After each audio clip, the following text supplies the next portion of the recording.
software kerja notaris. Penjelasan untuk update yang terbaru. Dalam hal ini update yang ke-17. Yang pertama pada menu order. Jadi di sini pada saat menu order baru ada penambahan field untuk nomor berkas dan lain-lain. Gini saja ya. Langsung praktek aja. Jadi saya klik order. Saya coba input order baru. Ya, ini. Jadi perubahan pertama adalah ada pada nomor order. Nomor order ini sebelumnya tidak ada. Jadi sekarang di sini ada, bisa diisi. Ini bisa nomor order atau nomor berkas, terserah.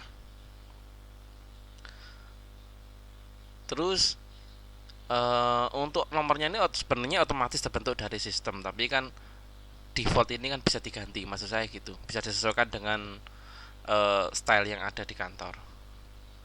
Kemudian ini yang pertama, yang kedua keterangan. Jadi ini langsung praktek aja dulu.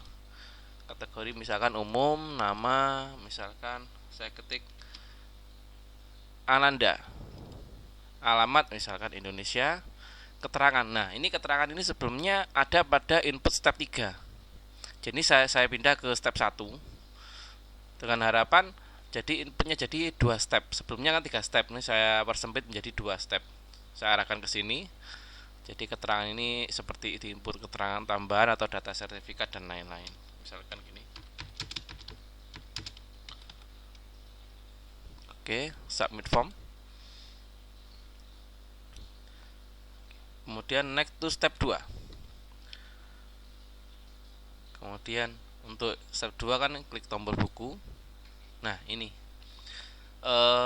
Saya ambil contoh jenis pada berkas ini ordernya atau jenis pekerjaannya AJB, balik nama dan HT, misalkan gitu. Jadi saya bisa pilih di sini AJB. Kemudian saya klik tombol buku lagi, balik nama. Saya klik lagi HT. Jadi mungkin ini ada sedikit perubahan dari penjelasan saya sebelumnya. Istilahnya perubahan konsep. Kalau dulu kan bisa dicampur AJB, balik nama, HT dan lain-lain bebas. Tapi sekarang ini saya pisah-pisah. Pakai konsep yang lama boleh, pakai yang baru lebih baik. Kenapa? Karena yang baru ini apa yang kita pilih tadi di sini ini muncul juga di sini. Jadi di sini ada, kita jadi tahu, oh pekerjaannya AJB, balik nama, HT. Kalau sebelumnya kan hanya tahapannya aja, dimana kita tidak tahu jenis pekerjaannya apa sih gitu, bukan tahapan pekerjaannya ya. Jadi dalam satu order kan kita tahu, oh order ini ngerjakan AJBBN aja atau ada royanya atau HT kan begitu. Nah, maksud saya dengan pemilihan seperti ini otomatis terbentuk karena dari pengamatan saya kecenderungan yang dibutuhkan informasi dari notaris tadi adalah ingin tahu order ini ngerjakan apa aja. Baru dari mengerjakan apa aja tadi lebih ke istilah gambar grafik itu lebih detail lagi, baru tahapan pekerjaan. Jadi tahapannya itu ada order atau berkas, kemudian ke bawah itu pekerjaannya apa, mungkin AJB, Roya, HT atau apa, atau pendirian PT dan lain-lain. Ke bawah lagi baru tahapan pekerjaan tadi. Jadi lebih terstruktur. Cuman di sini saya poinnya adalah memunculkan ini. AJB, balik nama, HT. Jadi kita jadi tahu, oh order ini mengerjakan ini. Dan di sini juga ada cek sertifikat, Jadi kita juga tahu, oh cek sertifikat ini untuk urusan yang pertama, JB. Cek sertifikat untuk HT. Oke, ini beberapa update untuk yang penuh ordernya. Jadi memang sepertinya sederhana ini, hanya menambahkan ini, tapi ini sebenarnya ini merubah konsep kerja. Misalnya klik tombol finish. Karena ada perubahan pada input tadi, maka otomatis kolomnya juga ada perubahan. Jadi ada kolom nomor order. Sebelumnya tidak ada kolom nomor order. Terus saya klik action di sini. Ya, dari sini kan kita juga tahu bahwa oh order ini mengerjakan AJB, balik nama, HT.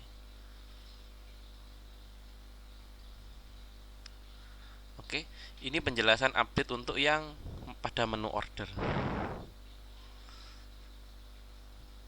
Kemudian kita lanjut ke menu accounting.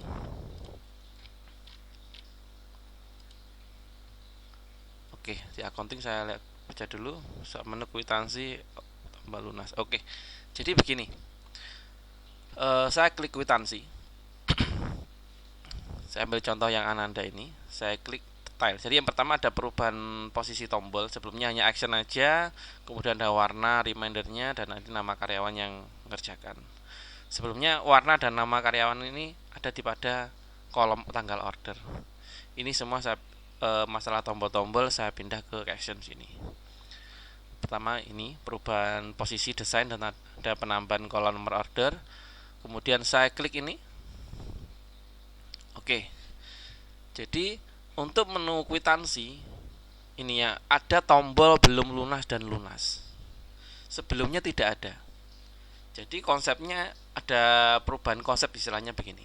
Kalau di software sebelumnya itu kan suatu order dikatakan lunas jika pembayaran sama dengan invoice.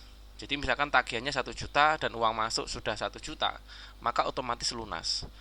Kalau sekarang ini ada tombol lunasnya, istilahnya lebih manual lah kan gitu. Kenapa kalau lebih manual? Diharapkan ini lebih fleksibel dengan kondisi real di lapangan. Jadi meskipun pembayarannya sudah sama dengan tagihan, kalau kita belum klik lunas maka dia belum lunas. Jadi saya klik lunas. Jadi tandanya ini kalau sudah lunas. Gitu. Jadi ada kondisi-kondisi tertentu di mana kita perlu tombol ini. Dan ini berhubungan dengan action yang lain. Maksudnya begini. Kalau sebelumnya itu saya kunci di sini. Jadi istilahnya kita tidak bisa klik pembayaran, isi pembayaran ini jika invoice belum dibuat. Tapi sekarang ini kita bisa isikan pembayaran meskipun invoice tidak dibuat. Jadi ini lebih fleksibel juga. Ketika ada yang nggak pakai invoice-nya, kita langsung di pembayaran juga bisa. Atau ada kondisi tertentu, kita ada klien yang sudah nggak baca, sudah klien khusus lah, istilah gitu. Kita belum buat tagihan tapi dia sudah bayar dulu, bisa. Jadi lebih fleksibel. Jadi di sini istilahnya kuncinya dibuka lebih, istilahnya lebih ke manual, tapi dengan harapan lebih fleksibel. Jadi ini. Pertama, kita bisa ngeklik pembayaran, pengeluaran dan lain-lain meskipun invoice belum dibuat, dan ada tombol lunas dan tidak lunas. Itu untuk update di menu accounting. Ya ini menu kwitansi, sub menu kwitansi. Kemudian ada tambahan sub menu piutang. Jadi ini ada sub menu piutang. Jadi di sini bisa menampilkan daftar piutang per kategori. Jadi saya pilih umum atau nama bank apa gitu, akan menampilkan data order berdasarkan dikelompokkan per kategori per bank ini, dan data order itu yang ditampilkan adalah data order yang belum lunas saja.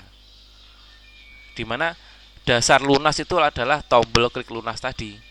Jadi di sini ada rinciannya, invoice-nya berapa, terbayar berapa, piutangnya berapa, dan nanti kalau banyak muncul totalnya ini. Juga bisa tombol print juga bisa di sini. Oke. Jadi ya oke. Dan yang terakhir ada penyempurnaan source code. Jadi khusus untuk di update ini, selain ada penambahan fitur dan perubahan fitur, secara script ini ada banyak perubahan source code istilahnya begitu. Jadi mohon dikoreksi nanti kalau ada error-error, mohon saya dikabari, karena ini ada perubahan script lah, sistem di dalam software itu sendiri. Dengan harapan dengan perubahan ini softwarenya jadi lebih maksimal, lebih optimal. Oke. Demikian penjelasan update untuk yang 9.17 atau 3.17. Terima kasih.